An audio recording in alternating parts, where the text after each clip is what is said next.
দিন বসে বসে সিরিয়াল দেখতে কোনো ব্যথা নাই? আপনাদের তো শ্বশুর নামে নাকি আছে? হ্যাঁ, শাশুড়িকে হুকুম, মাকে হুকুম, স্বামীকে হুকুম, ছেলেকে হুকুম, বোনকে হুকুম, নবাব শেরেশ নবাব জাদি হয়ে গেছে, পায়ের ওপর পা তুলে বসে বসে আপনার সিরিয়াল দেখে। ও মুসলমান, কিন্তু আমার নবী বলে গেছে, কোন মহিলার গর্ভে যখন বাচ্চা এসে যায়, সে জননী জানে বেশি বেশি করে আল্লাহকে ডাকে, বেশি বেশি করে নামাজ পড়ে, বেশি বেশি করে কোরআন হাদিস পড়ে, বেশি বেশি করে আল্লাহকে আল্লাহর জিকির করে, বেশি বেশি তাসবিহ পড়বে, বেশি বেশি করে নামাজ পড়বে। আল্লাহ বলেন ওই নারী, আমার আল্লাহ তার দায়িত্ব নিয়ে নিয়ে ওই নারীর বাচ্চা নরমাল আল্লাহ প্রবেশ করে দেবে, তাকে সিজারের কোনো প্রয়োজন কিন্তু হবে না। কিন্তু আমাদের দেশের মারা নামাজই তো পড়ে না। কি বলছেন আপনারা, পড়ে? নামাজ আছে, নামাজ পড়ে না, সিরিয়াল টিভি নিয়ে তারা ব্যস্ত, কাজকর্ম ব্যস্ত। ওগো মা, আমি আপনাদেরকে শোনাবো ইনশাআল্লাহ। বসল বিশ্ব আল্লাহু আকবার। খাজা মাইনুদ্দিন চিশতি রাহমাতুল্লাহ আলাইহি বলে, মাগো আর কি বলে, বেটা রে, তুই যে আমার কলিজার সন্তান, কলিজার টুকরা, ওরে বেটা, আমি যে তোকে আমার বুকের স্তনের 2 বছর দুধ পান করিয়েছিলাম, আমি যে তোর মা, আমি কোনদিন বিনা ওযুতে এখন যেন তোকে স্তনের দুধ পান করাই নাই। সুবহানাল্লাহ বলুন। পীর কাকে বলে? পীর তো তিনি, ও মুসলমান, আল্লাহর ওলি কারা, যারা আল্লাহর হুকুমকে মেনে না, আল্লাহর দ্বীনকে মেনে না। আমি পীরের দুর্নাম করিনি। আজকে আমাদের দেশে কিছু ভণ্ড পীর বেরিয়েছে, নামাজ নাই, রোজা নাই, কুল নাই, কলমা নাই, উত্তর দক্ষিণ কিছু নাই। তাদের দরবারে গেলে নামাজ লাগে না, তাদের দরবারে গেলে কোরআন পড়তে হবে না, তাদের দরবারে গেলে আপনার নামাজ রোজার প্রয়োজন হবে না। ও মুসলমান, একটা কথা আমার মনে হয়ে গেল, আমি এর আগেও বলেছি বাবা, বাঁকুড়া জেলার নাম শুনেছেন আপনারা? বাঁকুড়া জেলা সোনামুখী বলে একটা জায়গা আছে বাবা, ওই এলাকায় একটা জায়গাতে এক সাধু বাবা বসে আছে। কি বাবা? সাধু বাবা, যার মাথায় জড়ে দাঁড়িয়ে ঝড়, গায়ে চালার চট পড়ে বসে আছে রে বা, হাতে এরকম করে মাল নিয়ে ডলে, আর কলকাই ভরে চোখ টান দেয়, আর বলে মদিনা যাব কেমনে, মনে হচ্ছে মদিনা তার বাপের ঘর। চোখগুলা মোটা মোটা হয়, কিসে টান দিছে? গেজাই। এ বাবা, গেজাই মারে টান। আরে এমন গান ধরেছে, আয়না বাবা কারি, আয়না বাবা, আইরে বাবা, আয়না কারিগর, আয়না বসায় আছে বাবা কলমের ভিতর। কি বুঝলে? হক আল্লাহ, নামাজ রোজা লাগবে না। এ মুসলমান দরদি, ওই সাধু বাবার দরবারে দেখলাম মুসলমানদের ছেলেরা মেয়েরা নামাজ নাই, রোজা নাই, কুল নাই, কুলমা নাই, উত্তর দক্ষিণ কিছু নাই। মুসলমানের মেয়েরা গিয়ে দেখছি পুকুরে ডুব দেয়। বলে পুকুরে ডুব দেয় কেন গো? বলে হুজুর গো, যাদের বিয়ে হয়েছে বাচ্চা হয়নি, ওই পুকুরে ডুব দিলে তাদের বাচ্চা হয়ে যাবে। আমি বলছি তাই নাকি? তাহলে একটা কাজ করো, এই বাঁকুড়া ছেলেরা, এই তোমরা পুকুরটা বুঝিয়ে দাও। বলে কেন হুজুর? যদি না বুঝিয়ে দাও, কোন ভুলবশত যদি বেটা ছেলে ডুব মারে দেয়, তারও তো ছেলে হবে। নাকি বুঝছেন আপনারা? যে ডুব মারবে তার ছেলে হবে, তাহলে বেটা ছেলে ডুব মারলে তার ছেলে হবে না। এই মুসলমানেরা, ধোঁকাবাজেরা, আজকে তারা ধোঁকা দিয়ে মানুষের জীবনের সমস্ত সম্পদ লুট করে নিচ্ছে। আজকে তারা লুটপাট করে খাচ্ছে। নামাজ নাই, রোজা নাই, কুল নাই, কলমা, উত্তর দক্ষিণ কিছু না। কিন্তু আমি আপনাদেরকে পীরের কথা বলেছি, এখনো ভালো পীর বেঁচে আছে, এখনো ভালো পীর আছে। ও মুসলমান, ভালো পীর ছিল আল্লাহু আকবার, মাহবুবে সুবহানি, কুতুবে রব্বানি, বড় পীর আব্দুল কাদের জিলানী রহমাতুল্লাহ আলাইহির একটা ঘটনা মনে হয়ে গেল। কি বলবো না, বলবো না, বলবো? খাজা মাইনুদ্দিন চিশতি, সুবহানাল্লাহ, বড় পীর আব্দুল কাদের জিলানী রহমাতুল্লাহ আলাইহির একটা ঘটনা। তার আব্বা জানের নাম ছিল আবু সালেহ জঙ্গি মুসা রহমাতুল্লাহ আলাইহি। একদিন তিনি খোদার তরনায় পানি পান করার জন্য আপনার নীল নদীর ধরে পানি পান করবে বাবা। ইতিমধ্যে একজন করতে পারেন না। একটা আপেল বেঁচে আসছিল, আপেলটা তিনি তুলে খেয়ে নিয়েছে রে বাবা, তিনি খেয়ে নিয়েছে। খাওয়ার পরে তিনি মনে মনে ভাবছেন, আল্লাহ আমি কার আপেল খেলাম, কে দিল, কোথা থেকে এলো, আল্লাহ আমি তো বিপদে পড়ে যাবো কাল কিয়ামতের দিনে। আল্লাহ সে যদি আমার কাছে চাই আসামির কাঠ করে দাঁড় করে দেয়, আমার নেকি ভাগ হয়ে যাবে। পানিতে ভেসে আসছিল।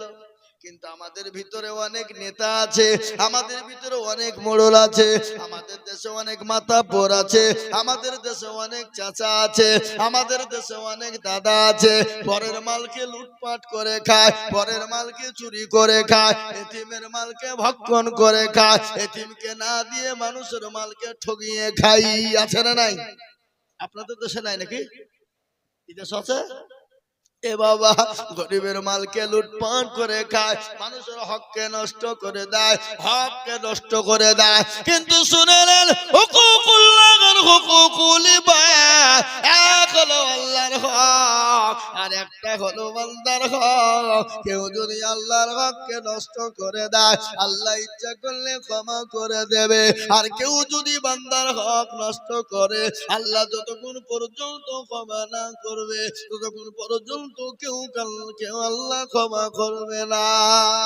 হুকুকুল্লাহ আর হুকুকুল ইবাদ, একটা হলো বান্দার হক। আজকে হুকুকুল ইবাদ বান্দার হক কোনটা বলে? আপনি জোর করে টাকা ছিনিয়ে নিয়েছেন, জমি লুটপাট করে নিয়েছেন, জমির আইলকে ঠেলে খেয়েছেন। আইল ঠেলা লোক আপনাদের দেশে আছে না নাই? কে কে আছে হাত তুলে দেখান দেনি। কেউ তুলবে না। এ যাতে মাতাল তালে ঠিক আছে না নাই? কথা কর। আজকে আমাদের দেশে হক নষ্ট করা লোক আছে, বোনকে ঠগিয়েছে, ভাইকে ঠগিয়েছে, বেটাকে ঠগিয়েছে, বিটিকে ঠগিয়েছে, বিটিকে ঠগিয়ে বেটার নামে সমস্ত সম্পদ লিখে দিয়েছে, বোনকে ঠগিয়ে ভাই সমস্ত সম্পদ লুট করে নিয়েছে। কাবা শরীফে যাই নামাজে দাঁড়িয়ে যে আপনার হজে যে আল্লাহর কাছে দোয়া করার বলে, আল্লাহ আমাকে জান্নাত দাও। আল্লাহ বলে, পাজিরে একবার মরে দেখ, তোকে যাই নামাজে কি করে আমি ধরি। আয় একবার বোনকে ঠকালছিস, ভাইকে ঠকালছিস, বিটিকে ঠকালছিস, আপনার এতিম ভাগিনাকে ঠকিয়েছিস। এরকম আছে না নাই? জোরে বলুন। ভাগিনাকে ঠকাই না, এতিমের মালকে লুট করে খাই না? এই মুসলমান, যারা এতিমের মালকে চুরি করে খায়, লুটপাট করে খায়, চুরি করে নিয়ে নাই, এতিমকে ঠকায়, আল্লাহর নবী বললেন সে মাল খেলো না আগুন খেলো, তার পেটটা জানে আগুন দিয়ে পুরে লোড করে নিল। আজকে আমাদের ভিতরে এরকম লোক আছে না নাই? জোরে বলুন। ও মুসলমান দরদি গো, আল্লাহু আকবার। আল্লাহর ওলি কাকে বলে? তিনি বললেন, মাবুদ আমি আপেল খেয়ে নিলাম কার গো, আল্লাহ যতক্ষণ ওই মালিক আমাকে ক্ষমা না করবে, আল্লাহ তুমি তো আমাকে ক্ষমা করবে না। ও মুসলমান দরদি, আল্লাহওয়ালা আল্লাহর বান্দা কান করে শুনেলেন। তিনি আপনার খোঁজে খোঁজে খোঁজে খোঁজে বাগানের মালিকের বাড়িতে পৌঁছে গেলেন। বাগানের কাছে যখন খোঁজে পৌঁছে গেলেন, বাগানের কর্মচারীদেরকে বললেন, ভাই এ বাগানের মালিককে বলো না। বলে, তুমি কি, কোথা থেকে এসেছো, কি না, কি পরিচয় তোমার? বলে, আমার পরিচয় যাই হোক, তোমরা একবার আমাকে বলো হে মালিকের বাড়ি কোথায়, কোন জায়গাতে বাড়ি? কর্মচারীরা বলল, ভাই গো এই রাস্তা দিয়ে তুমি চলে যাও, অমুক বাড়িটা দেখবা এই মালিকের বাড়ি। সঙ্গে সঙ্গে তিনি হাঁটা ধরলেন, ওই বাড়ির কাছে গিয়ে তিনি পৌঁছে গেলেন। বাড়িতে গিয়ে বেলদা সালাম দিয়েছে। সালাম, সালাম বুঝেন না? এ বাবা, কারো বাড়িতে গেলে কি করতে হয়? সালাম দিতে হয় না? এটা কে শিখিয়েছে? জোরে বলুন। রাসূলুল্লাহ। এ বাবা, যায় মুরব্বীরা একটু বসেন, একটু বসেন, উঠেন না, একটু বসেন। আমার বাবা জীবনের আল্লাহওয়ালারা, কারো বাড়িতে গেলে সালাম দিতে হয়। আমাদের কিন্তু সালাম ফালাম লাগালে কই গো আছো বলে দরজা তো হুড়মুড় করে ঢুকে পড়ে। চাচা আছো, চাচি আছো, ভাবি আছো, হুড়মুড় করে, কিন্তু শরীয়ত বলেছে না, নফস আগে সালাম দাও, তারপরে বাইরে থেকে খবর নাও, বাইরে থেকে খবর নাও, তারপরে যদি উত্তর না পায় নাম ধরে ডাকো, তারপরে দরজাতে থাবা দাও। ও মুসলমান দরদি, তিনি সালাম দিয়েছেন, বাড়ির মালিক এসে বলে কে গো? বলে আমি অমক, কোথা থেকে এসেছো? বলে ওগো মালিক, আমি আপনার কাছে ক্ষমা চাই। বলে বেটা রে, তুমি কি এমন অন্যায় করেছো বলো? বলে ওই বাগানের মালিক আপনি? বলে হ্যাঁ আমি। বলে আপনি আমাকে ক্ষমা করবেন, মাফ করবেন। বলে বেটা তুমি কি অন্যায় করেছো তুমি বলো। বলে মালিক, খোদার তুলনায় পানির পিপাসায় নীল নদীর ধারে পানি পান করছিলাম, ইতিমধ্যে একটা আপেল ভেসে যায়, আর ওই আপেলটা তুলে আমি খোদার তুলনায় খেয়ে নি। আমি মনে মনে ভাবলাম, আল্লাহ, এ বাগানের মালিক যতক্ষণ আমাকে ক্ষমা না করবে, ও আল্লাহ তুমি তো আমাকে ক্ষমা করবা না, এই জন্য আমি আপনার কাছে ক্ষমা চাই, আপনি আমাকে দয়া করে মেহেরবানি করে ক্ষমা করবে। মালিক মনে মনে বলে, আরে আমার বাগানের পেটি পেটি পেটি আপেল ভেসে যায়, কত মানুষ চুরি করে নাই, কত কর্মচারী চুরি করে বিক্রি করে দেয়, কোনদিন আমাকে কেউ খবর দেয় না। আর একটা আপেল বেঁচে যাচ্ছিল, আর আপেলটা তুলে খায়, এর জন্য আবার ক্ষমা চাই। এই সত্যিকারে আল্লাহর ওলি নাই ভণ্ড, তাকে পরীক্ষা করা লাগবে। বলে বাবা রে, আমি তোমাকে ক্ষমা করে দেব, আমি তোমাকে মাফ করে দিব, কিন্তু বেটা শোনো, আমি একটা শর্ত বলবো, যদি তুমি মেনে না। বলে মালিক, আপনি আমাকে যে শর্ত দেবেন, আমি সেই শর্তটুকুর মাথা পেতে দিব। বলে কেন?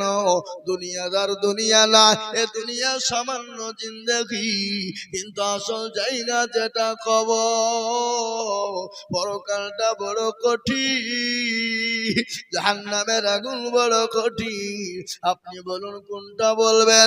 বলে ও বেটা, আমি তোমাকে ক্ষমা করে দেব, কিন্তু আমার বাড়িতে, আমার বাগানে 5 বছর তোমাকে বাগান আগলে দিতে হবে, আমার বাগানে কর্মচারী হবে, আমার বাগানে তুমি কর্মচারীগিরি করবা। বলো বাবা করবা? সঙ্গে সঙ্গে ডাক দিয়ে বলে, মালিক গো, আমি আপনার দোকানে, আপনার বাগানে 5 বছর কর্মচারী করব। তিনি 5 বছর ক্লান্তি শুরু করে দিলেন। দিন যায় রাত যায়, দিন যায় রাত যায়, সপ্তাহ চলে যায়, মাস চলে যায়, বছর চলে যায়, 5 বছর হয়ে গেল। মালিকের কাছে গিয়ে বলে, ও মশাই, ও বাগানের মালিক, আপনি আমাকে ক্ষমা করে দিন, ক্ষমা করুন, আপনার আজকে 5 বছর পূর্ণ হয়ে গেল। মালিক বলে, হারে এত সুন্দর সত্যবাদী ছেলে তোমার জীবনেও পাওয়া যাবে না, এত সুন্দর নেক বাচ্চা পাওয়া যাবে না। বলে হ্যাঁ বাবা, হ্যাঁ আমি তোমাকে ক্ষমা করব, আমি বলেছিলাম 5 বছর পূর্ণ হয়ে গেছে, কিন্তু বেটা রে, আর একটা কথা আমি তোমাকে বলি, ও বেটা, বলো তুমি আর একটা শর্ত মানবে কিনা? এ বাবা, আমরা হলে কি করবো? কি করবো? তো ঠুটনি উড়িয়ে দিব, বলবে না? বলবে না? মাফ করলে কর, না করবে তো হয়ে পারো, ঠুটনি ফাটিয়ে হয়ে যাবে, পুড়ি বুঝি ফুটে গেছি, তোর কাছে ক্ষমা চাইতে তোর ভাগ্য ভালো নাকি? বলছেন আপনারা বলুন। হ্যাঁ, ও মুসলমান দরদি, তিনি বললেন, আরে আল্লাহ, বাগানে আমি কর্মচারী করতে গিয়ে কত পেটি পেটি আপেল চুরি হয়ে যায়, মালিকের খবর নাই, মালিকের খোঁজ নাই। আজ একটা আপেলের কারণে আজকে ক্ষমা চাইতে গেলাম, আর ক্ষমা চাইতে এসে আমার কাছে আজকে আমাকে আবার শর্ত দেয়। মাবুদ গো, জাহান্নাম তো বড় কঠিন, জাহান্নাম বড় ভয়ঙ্কর। ওগো মাওলা, তুমি আমাকে ক্ষমা করে দিও, জাহান্নাম থেকে আমাকে বাঁচায়ো, জাহান্নামের জ্বলন্ত আগুন থেকে বাঁচায়ো। জাহান্নাম এত কঠিন হবে, আল্লাহ কোরআনে বলেছে ওয়াকুদুহান নাস ওয়াল হিজারা ওয়া ইদ্দাতুল লিল কাফিরিন। ও মুসলমানেরা, ওই জাহান্নামের আগুনে আপনার কাফেরদেরকে পোড়ানো হবে, পাথর মানুষকে ইন্ধন করা হবে। কাপে ওই আগুন বড় ভয়ঙ্কর, এত কঠিন। আল্লাহর কাছে দোয়া করে, মাবুদ গো, আমাকে তুমি ক্ষমা করে দিও, ইয়া আল্লাহ আমাকে তুমি মাফ করে দিও। জাহান্নামের কাছে ওই আসামির কাঠগড়ায় আমাকে তুমি দাঁড় করিও না। বলে মালিক গো, আপনি বলুন আপনার কি এমন শর্ত রয়েছে? বলে বেটা, শর্ত বড় কঠিন।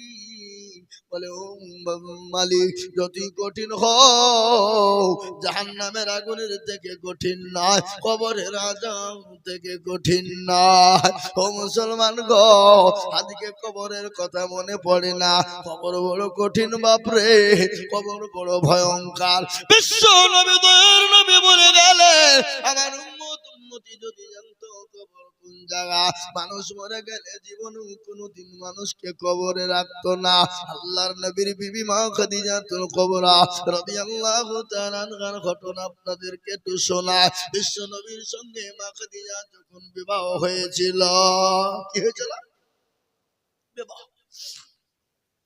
বিশ্ব নবীর সঙ্গে মা খাদিজাতুল কুবরার যখন বিবাহ হয়েছিল, মা খাদিজা রেখে আল্লাহর নবী 2 দিন 3 দিন 4 দিনের জন্য বাড়ি থেকে জামাতের দাওয়াত নিয়ে গেলেন, তাবলীগের দাওয়াত, কলমার দাওয়াত নিয়ে গেলেন। আপনারা মনে করছে হুজুর আবার কোনটা থেকে কোনটা গেছে রে? বলছেন ঠিক বলবো, থামেন বসেন, আমি শেষ করছি না, ঠিক জায়গায় পৌঁছাবো। কি বুঝতে পারলেন না? পারলেন না? আমাদের নেটওয়ার্ক আবার মেলা তো, কোনটা বা ভোদা, কোনটা বা জিও, এ বাবা, হ্যাঁ, কোনটা এয়ারটেল, কোনটা টাটা, কোনটা ডকোমো, কি বুঝবেন, কোনটা বিএসএলএন, মেলা টাওয়ার আমাদের বাবা। এ মুসলমান, কিন্তু এক টাওয়ারই এসে বসবে, দাঁড়ান আপনার একটু ধৈর্য ধরেন। মুসলমান গো, আল্লাহ নবীর সঙ্গে মা খাদিজা রাদিয়াল্লাহু তাআলা আনহার সঙ্গে যখন বিবাহ হয়েছিল, আল্লাহর নবী মা খাদিজাতুল কুবরা রাদিয়াল্লাহু তাআলা আনহাকে রেখে গেলেন। কালেমার দাওয়াত নিয়ে তিনি গেলেন, বাড়িতে এলেন। বিশ্ব নবী দয়ার নবী কয়েকদিন পরে এসে দেখছেন মা খাদিজা রাদিয়াল্লাহু তাআলা আনহা সঙ্গে সঙ্গে দরজা খুলে দেয়। দরজা খুলে দিয়েছে, দেখছেন খাদিজার চোখে পানি। বিশ্ব নবী বললেন, খাদিজা, আমি তো তোমার উপর খুশি হয়ে গেছি, আমি এত খুশি হয়ে গেছি, আমি সঙ্গে সঙ্গে দরজার কাছে আসা, আর সেকেন্ডেও তুমি দেরি করো নাই দরজা খোলার জন্য। কিন্তু খাদিজা গো, তুমি কান্না করো কেন? তোমার চোখে পানি কেন খাদিজা? হযরতে মা খাদিজাতুল কুবরার চোখে পানি থামে না। আল্লাহর নবী মা খাদিজার শরীরের দিকে লক্ষ্য করে, যে শাড়ি কেনা ছিল ফেটে চূর্ণ বিচূর্ণ হয়ে গেছে, এমন ভাবে ছিঁড়ে গেছে, সেলাই করার মতন কোনো জায়গা নাই। হযরতে খাদিজা বললেন, আল্লাহর নবী বললেন, খাদিজা, তোমার শাড়ি ছিঁড়ে গেছে বলে তুমি কান্না করো, তোমার শাড়ি ছিঁড়ে গেছে বলে তুমি কান্না করো। হযরতে মা খাদিজাতুল কুবরা বলেন, নবী গো, খোদার কসম করে বলি নবীজি, আমার শাড়ি ছিঁড়ে গেছে বলে আমি কান্না করি না। বলে, খাদিজা গো, তোমার পানিতে বাজার নাই, এই জন্য তুমি কান্না করো। আল্লাহ নবী বললেন, খাদিজা, তোমার পানিতে বাজার নাই, এই জন্য তুমি কান্না করো। বিশ্ব নবী বললেন, খাদিজা, কান্না করো কেন? মা খাদিজা বললেন, ইয়া রাসূলুল্লাহ, ইয়া হাবিবাল্লাহ, ও আল্লাহর হাবিব, আমার বাড়িতে বাজার নাই, এই জন্য কান্না করি না। বলে কান্না করো কেন বলো? বলে রাসূল গো, আমি ওই কবরে কি করে একাই থাকবো গো খাদিজা। ইয়া রাসূলুল্লাহ, আমি কি করে ওই কবরে থাকবো? কবর তো বড় কঠিন, কবর তো বড় ভয়ঙ্কর, কবর তো কাউকে চিনবে না। আমি অন্ধকার কবরে কি করে থাকবো? যে কবরে কোনো লাইট না, যে কবরে কোনো বাতি না, যে কবরে কোনো বিছানা না, যে কবরে কোনো সাথী না, যে কবরে কোনো বন্ধু বান্ধব না, আমি ওই কবরে কি করে থাকবো গো রাসূল? ও নবীজি, আল্লাহ নবী বলেন খাদিজা রে, তুমি চুপ হও, তুমি কান্না করো না। ও খাদিজা শোনো, তোমাকে ওই কবরে পাহারা দেওয়ার জন্য তোমার সাথে কবরে আমার দুইজন বিবি তোমাকে পাহারা দেবে। কয়জন বিবি? জোরে বলুন না কয়জন? কথাটা কেমন মনে হয়েছে না? নবীজি প্রথম তো বিয়ে করেছে খাদিজাকে, আগে আল্লাহ নবী দুইজন বিবি ওখানে কবরে কি করি যে পাহারা পছন্দ হচ্ছে না, হচ্ছে না? জোরে বলুন। আল্লাহ নবীর বিবি খাদিজা কে বললেন, খাদিজা, ও খাদিজা, তুমি কান্না করো না, আমি আর তোমাকে, তুমি চিন্তা করো না, তোমার জন্য আমার দুইজন বিবি কবরে পাহারা দিবে, তোমার সাথে হবে। খাদিজা বলেন, নবী গো, আমার সঙ্গে তো আপনার প্রথম বিবাহ, ওগো নবী, আমার আগে তো আপনার সঙ্গে আর কারো বিবাহ হয় না। ওগো নবীজি, আমার সঙ্গে আমার সঙ্গে দুইজন সাথী হবে, আপনার আবার দুজন বিবি কে ছিল? আল্লাহ নবী বলেন, খাদিজা গো, আমার আল্লাহ আমার সঙ্গে জান্নাতে দুজনের সঙ্গে বিবাহ দিবে। একজনের নাম হলো আসিয়া, আর আরেকজনের নাম হলো মারিয়াম। সুবহানাল্লাহ বলুন। একজনের নাম হলো আসিয়া, আর আরেকজনের নাম হলো মারিয়াম।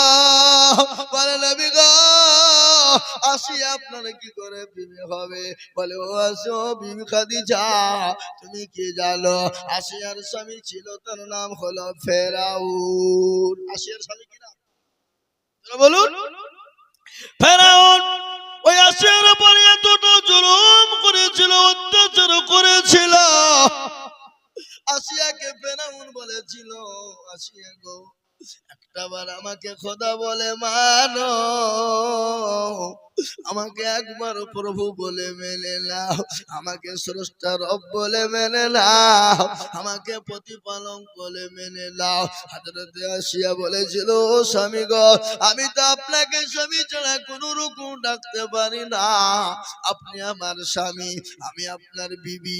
ওগো স্বামী, আপনি যেটা বলবেন আমি সেটাই মানবো, কিন্তু আমি আপনাকে ছাড়া, আমি আল্লাহকে ছাড়া কাউকে আল্লাহ বলে মানতে পারবো না, আমি আল্লাহ ছাড়া কাউকে প্রতিপালক মানতে পারবো না, আমি আল্লাহ ছাড়া কাউকে স্রষ্টা মানতে পারবো না।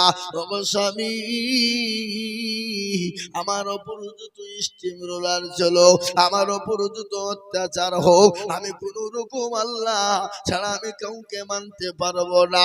ওই ফেরাউন বিবি আসিয়ার উপরে এতটা অত্যাচার শুরু করে দিল, এত জুলুম শুরু করে দিল, মরুভূমির প্রান্তে ও মুসলমান হযরতে আসিয়াকে উলঙ্গা করে দেওয়া হলো। উলঙ্গা করে দেওয়ার পরে ও মুসলমান গো, হযরতে আসিয়াকে পেরাকের উপর শুইয়ে দেওয়া হলো, কাঠের উপর পেরা উলঙ্গা করে আসিয়াকে যখন শুইয়ে দেওয়া হলো, নারী দেহ নরম দেহ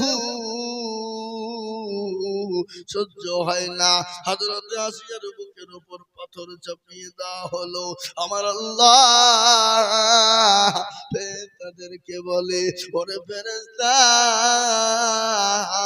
আমার আসিয়া দুনিয়া থেকে যাওয়ার আগে, মৃত্যুবরণ করার আগে, আমার আসিয়ার জন্য 8টা জান্নাতের দরজা খুলে দাও। সুবহানাল্লাহ বলুন।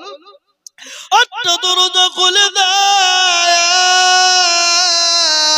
আমার আসিয়া দুনিয়া থেকে বিদায় হওয়ার আগে সে জানি জান্নাতের একটা দরজা থেকে ফেলতে পারে। ওগো আমার বিবি খাদিজা, হযরতে আসিয়ার উপরে এত অত্যাচার এত জুলুম হয়েছিল, এত অত্যাচার জুলুম, তারপরে আমার আল্লাহকে আসিয়া ভোলে না, তারপরে আমার আল্লাহকে আসিয়া ভোলে না। স্বামীর কথা মানে না। আমার আল্লাহ আসিয়ার জন্য জান্নাত ঘর করে দিয়েছে, আর ওই জান্নাতের ঘরে আমার আল্লাহ আসিয়ার সঙ্গে আমার বিবাহ দিবে। জোরে বলুন সুবহানাল্লাহ। ও মুসলমান, আমি আপনাদেরকে বলবো, কাফের বেঈমানেরা এত অত্যাচার করেছিল যে আল্লাহ ওয়ালা দিন ওয়ালা ঈমান ওয়ালা কলমা ওয়ালা কোরআন ওয়ালা, তাদের উপর যত অত্যাচার হোক, যতই জুলুম হোক না কেন বাবা, আল্লাহর দিন ছেড়ে দেবে না, আল্লাহর হুকুম ছেড়ে দেবে না, কোন নবীর হুকুমকে কেউ ছেড়ে দেবে না। আজ আমি আপনাদেরকে বলবো বাপ, আজকে গোটা পৃথিবীর জমিনে মাদ্রাসা ভেঙে দাও, মসজিদ ভেঙে দাও, কোরআনকে পড়িয়ে দাও।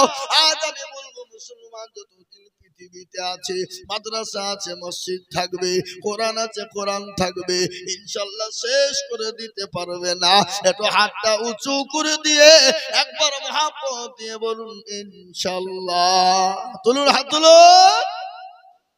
এ বাবা, অনেকে হাত তুলতে চাইলেন, ওরা মনে মনে করছে যে তুললে বিপদ হয়ে যাবে নাকি রে। এ বাবা, বিপদ নাই। যে তুললো সে জিতে গেল, যে তুললো না সে হেরে গেল। কি বলেন আপনারা? হেরে গেল বলেন না জিতে গেল বলেন? হেরে গেল। আজকে ওরা মনে মনে করছে দেখতে কেউ পাবে না, কিন্তু মুসলমান গো, যেটা কেউ দেখে না সেটা দেখে কে? যারা বলুন, যেটা কেউ জানে না সেটা দেখে কে? যেটা কেউ জানে না সেটা জানে কে? যেটা কেউ শোনে না সেটা শোনে কে? কবি বলেনি, সবাই বলে আমি ভালো, আমি জানি কি, আমার মনের গোপন খবর জানে আল্লাহ জি। আলোতে আধারে নির্জনেতে কথা কি করেছ তুমি সব জানিছি, তাহারি চোখেতে কেউ যাবে না পাখি, আমি জানি কি।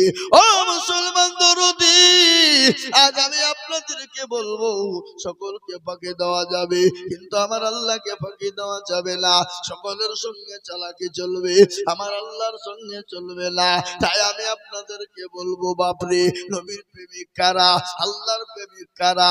হাদিসের মধ্যে এসেছে, লা ইউমিনু আহাদুকুম হাত্তা কুনা হাব্বা ইলাই মিন ওয়ালিদিহি ওয়া ওয়ালাদিহি ওয়ান নাসি আজমাইন।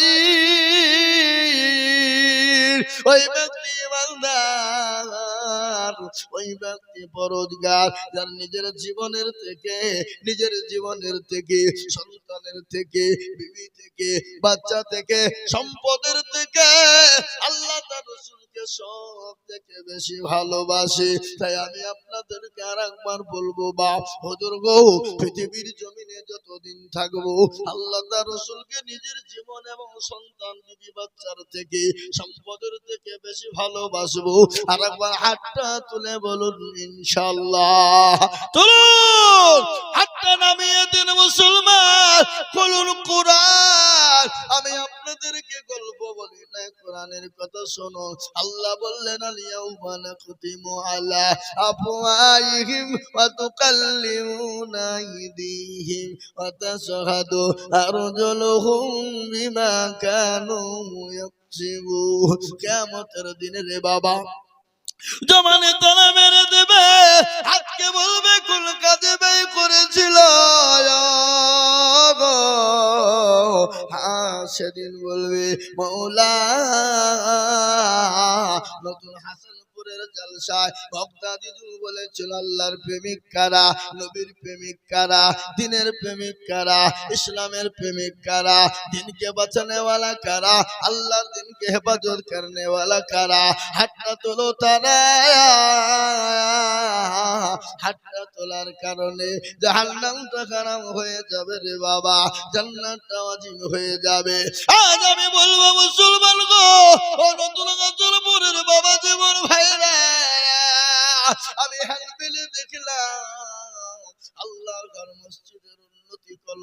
জলসা। আমি আপনাদের কাছে বলবো বাবা, নবী বলেছেন মান বানা লিল্লাহি মসজিদাম বানাল্লাহু লাহুল বাইতান ফিল জান্নাহ। যারা মসজিদ বানিয়ে দেয় আমার আল্লাহ তাদের জন্য জান্নাতে ঘর বানিয়ে দেবে। তাই মুসলমান গো, ও আল্লাহ ওয়ালা দিনওয়ালারা, আমি আপনাদের কাছে একটু হাত পেতে দেব। আমি আজিজুল হক সারা পশ্চিম বাংলা নয়, আসাম, ত্রিপুরা, মেঘালয়, মণিপুর, উড়িষ্যা, বিহার, ঝাড়খণ্ড, পশ্চিম বাংলা, বাংলাদেশ পর্যন্ত মানুষের কাছে মসজিদ মাদ্রাসার জন্য হাত পাতি রে বাবা। লাখ লাখ লাখ লাখ লাখ লাখ লাখ লাখ টাকা করে বলি, আজ আমি আপনাদের কাছে লাখ লাখ টাকা চাইবো না। এই মজলিসের ডানে বায়ে পেছনে সামনে কার আল্লাহর দিনকে বাঁচাবা, কার আল্লাহর ঘরকে বাঁচাবা, কার আল্লাহর দিনকে জিন্দা রাখবা, কার আল্লাহর দিনকে হেফাজত করবা। ও মুসলমান, আপনি আমি চলে যাব, কিন্তু মসজিদ কিয়ামত পর্যন্ত থাকবে। স্বামী আল্লাহ, এই ভাই, এই একটু বসেন। খবরদার এই মজলিস থেকে চলে গেলে এবার গুনাহ হবে, চরম গুনাহ হবে। এতক্ষণ গেলেন না, এবার বুঝতে পেরেছে মৌলবি আদায় করবে, চোখের উঠে পালায়। মানে শয়তান লাগিয়ে আছে। বা কি লেগেছে তোরা বলো? শয়তান। ওরা মনে করছে থাকলে এবার বিপদ হয়ে যাবে, চোপালায়। ও মুসলমান দরদি, তাই আমি আপনাদেরকে বলি বাপ, আল্লাহর ঘর মসজিদটা বানানোর জন্য আমি আপনাদের কাছে 20,000 50,000 টাকা বলবো না, 10,000 করে চাইবো না। এই মজলিসের ভিতরে 5 জন দরদিকে বলবো, ইসলামের খুঁটি 5, হাতের আঙ্গুল 5, 5 বার আজান হবে।